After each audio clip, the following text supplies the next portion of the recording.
बडोगे tutorial में आप सभी का स्वागत किया जाता है। आज हम बडोगे ट्यूटोरियल के अंदर एमएस वर्ड के पार्ट 3 यानी कि वीडियो नंबर 3 जो हमने पहले वाली इस वीडियोस में हमने जो पढ़ा हुआ था उसमें हमने एमएस वर्ड के बारे में हमने समझा था कि एमएस वर्ड क्या होता है और एमएस वर्ड के अंदर कौन कौन सी चीज़ें यूज़ होती हैं। एमएस वर्ड डॉक्यूमेंट से रिलेटेड क्या काम करता है वो सारा चीज़ हमने पढ़ा था। सेकंड वीडियोस में हमने ये पढ़ा था कि हम उस पर कैसे कैसे फ्रेम तैयार कर सकते हैं और उस फ्रेम के नाम क्या है, एमएस वर्ड क्या होता है और एमएस वर्ड के अंदर जो शॉर्टकट्स की वगैरह है उससे क्या हमारा फ़ायदा होता है। तो अगर आपने ये वीडियोस नहीं देखी है तो प्लीज़ इस वीडियोस को जाकर आप पहले इस वीडियोस को देख सकते हैं। दूसरा है हमारे पास, अगर आपने अभी तक चैनल को सब्सक्राइब नहीं किया हुआ है तो प्लीज़ चैनल को सब्सक्राइब करें, क्योंकि अब से आपकी ऑनलाइन क्लासेस चलना शुरू हो गई है। चलिए आपके सामने आपको एमएस वर्ड के बारे में आपको दिख रहा होगा। एमएस वर्ड के अंदर सबसे पहले जो है हमने आपके सामने जो फ्रेम ओपन होता हुआ दिख रहा होगा, इस एमएस वर्ड का पहले हम फ्रेम के बारे में हम क्लियर कर लेते हैं।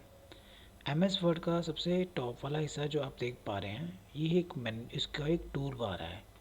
ये टूल बार आपको कभी नीचे भी नज़र आता हुआ दिखेगा और आपको ऊपर भी देखने को मिल सकता है। ये जो पूरा रेड पट्टी में देख पा रहे हैं, इसको हम मेन्यू बार, इसको हम टाइटल बार कहते हैं। टाइटल बार क्यों कहते हैं? जो भी आप अपनी फाइल का नाम सेव करते हैं वो आपको टाइटल बार में ही नज़र आता है। उसके नीचे आप देख सकते हैं जिसमें home, insert, delete, page layout, reference, mailing, review, view जो आपको देखने को मिलता है, ये आपका मेन्यू बार होता है। मेन्यू बार का मतलब क्या होता है कि जहाँ पर आपको ऑप्शंस नज़र आएंगे, जिसका ऑप्शन का यूज़ करके हम अपने काम को आसान कर सकते हैं।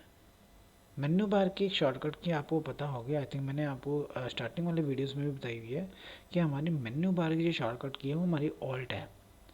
अगर हम ऑल्ट प्रेस करते हैं तो ये क्या करेगा, आपके सारे मेन्यू बार्स की जो सारे मेन्यू बार्स की जो की है, शॉर्टकट की जो है वो आपको शो करके दिखा देगा। आपने जस्ट उसको प्रेस करना है और इसका देन यूज़ करना है, ठीक है। दूसरा हमारे पास के अंदर है, उसके नीचे हमारे पास फॉर्मेटिंग बार रहता है। आप चाहे तो इसको आप कमेंट बार भी कह सकते हैं, कि जैसे फॉर्मेटिंग बार, ये आपके सामने फॉर्मेटिंग बार है एंड देन इसी को ही हम कमेंट बार भी कह सकते हैं।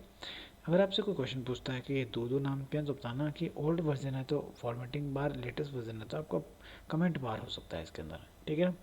उसके नीचे हमारे पास जो होता है वो होता है हमारे पास टूल बार, ठीक है ना। टूल बार मतलब है जहाँ पर आपको छोटे छोटे शॉर्टकट बचिए, जैसे फाइल को सेव करना है ना, कुछ भी समथिंग जो भी आप देख सकते हैं। अभी ये ऊपर था और मैंने इसको उठा के अब नीचे भी मैं ले आया, ठीक है। ये हमारे पास क्या रहेगा, आपका टूल बार, ठीक है। इसके नीचे जो हमारे पास देख पा रहे हैं, इसको हम कहते हैं टू रूलर बार, या इसको आप स्केल बार भी कह सकते हैं। ये आपको लेफ्ट में भी देखने को मिल सकता है एंड देन आपको टॉप पे भी देखने को मिल सकता है। वही है, लेटेस्ट वर्जन में आपका रूलर बार रहेगा और ओल्ड वर्जन में आपका स्केल बार, इसको आप कहना चाहें तो कह सकते हैं, ठीक है ना।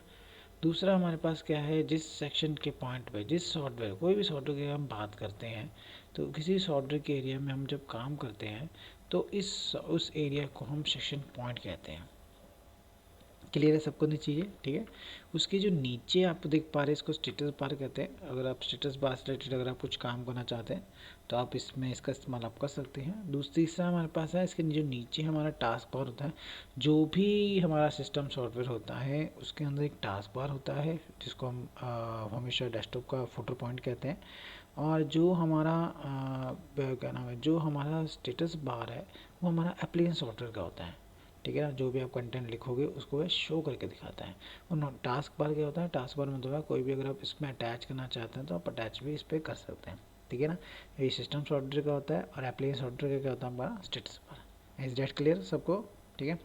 अब हम दूसरी बात इसमें समझते हैं कि हम एम एस वर्ड को सीखने के लिए हम अपना, जैसे कोई भी कंटेंट हो या कोई भी वर्ड्स हो, लेटर्स वगैरह या सबको जोड़कर जो भी हमारे पैराग्राफ बनते हैं, लाइंस वगैरह बनती हैं, वो इसके अकॉर्डिंग ही बनती है, ठीक है ना। अब पैराग्राफ हमें कैसे लेंगे, क्योंकि अगर हमारे पास पैराग्राफ नहीं होगा तो हम किसी भी ऑप्शन को क्लिक करके नहीं सीख पाएंगे। तो हमें क्या चाहिए, हमें चाहिए सबसे पहले पैराग्राफ। अब पैराग्राफ ढूंढने के लिए हम कीवर्ड का सबसे पहले कीवर्ड का हम इस्तेमाल करेंगे। कीवर्ड्स क्या होता है, अगर आप कोई भी चीज़ या डेटा कुछ भी समझे कुछ भी तैयार कर रहे हो तो उसके डेटा को रिमूव करना या इसमें से कुछ चेंजिंग करना या कुछ भी समथिंग, इसमें से हम इसका इस्तेमाल करते हैं। क्लियर सबको तो चाहिए। तो इसके लिए हम क्या करते हैं, एमएस वर्ड के अंदर किसी भी ऑप्शन को सीखने के लिए हमारे पास एक कमांड रहता है इसके अंदर, जिसका नाम है इज इक्वल टू RAND अनशिप प्रेस ब्रैकेट ओपन करके ओपन ब्रैकेट क्लोज। तो जैसे अगर हम इस रैंड फंक्शन को, यानी कि अगर आप रैंड फंक्शन को प्रेस करते हैं, यानी कि कोई भी अगर आप लिखते हैं, तो ये क्या करेगा, आपको 5 पैराग्राफ आपको क्रिएट करके देगा। अब आप सोचोगे कि सर हमें तो ओल्ड वर्जन है, हमें तो 5 पैराग्राफ नहीं दिखते हैं, हमें तो 3 पैराग्राफ दिखते हैं। तो ओल्ड वर्जन में जो है वो 3 ही पैराग्राफ आपको शो करके दिखाएगा, लेकिन लेटेस्ट वर्जन में आपको पूरे 5 जो पैराग्राफ शो करके ही दिखाएगा। ठीक है ना, क्योंकि ठीक है हमारा वो 5, तो इसलिए हम कोशिश करेंगे जब भी हम ओल्ड वर्जन यूज़ कर रहे हैं तो हमें ये पता होना चाहिए कि हमने उसमें हमने is equal to rand function इस्तेमाल करा हुआ है। तो इसका मतलब है उसमें जो पैराग्राफ आएंगे वो कितने आएंगे हमारे पास, 3। अदरवाइज अगर हमारे पास लेटेस्ट वर्जन है तो उसमें पैराग्राफ कितना आएंगे, 5। ठीक है, ये तो जस्ट टूल है। तो चलिए हम इसमें एंटर मारते हैं। आई थिंक हम देख सकते हैं मुझे 5 पैराग्राफ यहाँ पर देखने को मिल सकते हैं। दिस आर 2013, इस मेरा लेटेस्ट वर्जन है ये, तो इसलिए हमें यहाँ पर आपको 5 पैराग्राफ जो है मुझे मिल गए हैं। अब आप लेटेस्ट वर्जन में जाओगे तो ओल्ड वर्जन में जाओगे तो उसमें हो सकता है कि आपको इधर 3 पैराग्राफ आपको देखने को मिल सकता है। तो अगर आपको 3 पैराग्राफ देखने को मिल सकता है तो घबराने की ज़रूरत नहीं है। आप उसको उसमें ब्रैकेट लगाकर भी अपनी जो पैराग्राफ की अमाउंट है वो बढ़ा सकते हैं, पैराग्राफ में जो डिजिट है वो बढ़ा सकते हैं। 2 करना है, 3 करना है, जितने भी आपको करना है, आपके इसके पेड़ को खोलना पड़ेगा, सॉरी आपने इसके ऊपर लिखना पड़ेगा is equal to RAND bracket open, और उसके बाद हमने क्या करना है, उस पैराग्राफ को लिख देना है। फॉर एग्जाम्पल अगर मैं आपको दिखा दूँ तो मैं पहले इसको हटा देता हूँ, is equal to RAND and shift press bracket open कर लेते हैं, एंड देन मैंने इस पर लिख दिया 10, तो ब्रैकेट क्लोज कर लेंगे।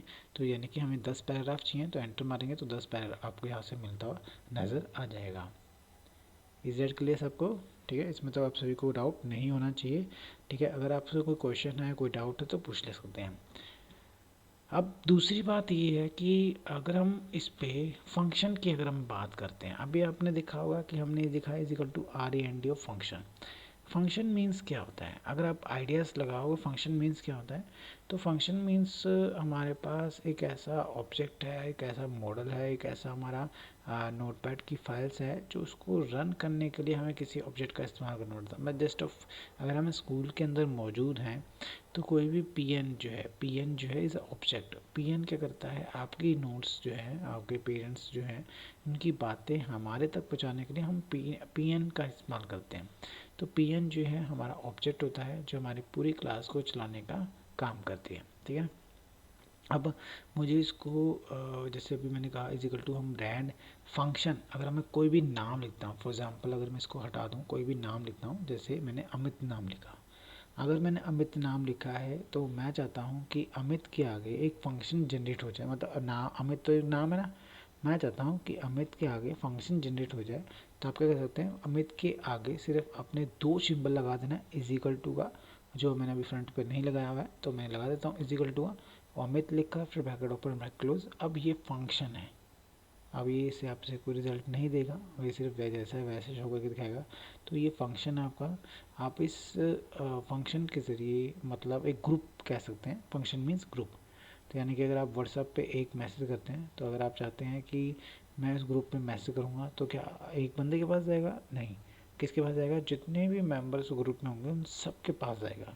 तो इस अलावा इसको हम क्या कहते हैं, एक ग्रुप, जिसको हम आप कह सकते हैं ऑब्जेक्ट फंक्शन, सॉरी, ठीक है, आप फंक्शन कह सकते हैं या आप इसको कुछ भी करना चाहें, समथिंग आपके ऊपर डिपेंड है। ठीक है, कहते हैं चलिए अगला बढ़ते हैं, जिसका नाम है, इसी के पैराग्राफ के अंदर एक और चीज़ होती है जिसका नाम है लोरम।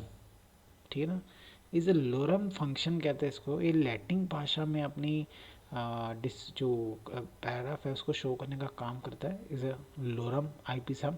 ठीक है, तो अगर हम लोरम IP सम को फंक्शन लगाकर अगर इसको हम एंटर मार दें तो फिर क्या करेगा, आपके ब्रैकेट्स के अकॉर्डिंग आपको 3 पैराग्राफ जनरेट करके दे देगा, वो भी लैटिन भाषा में।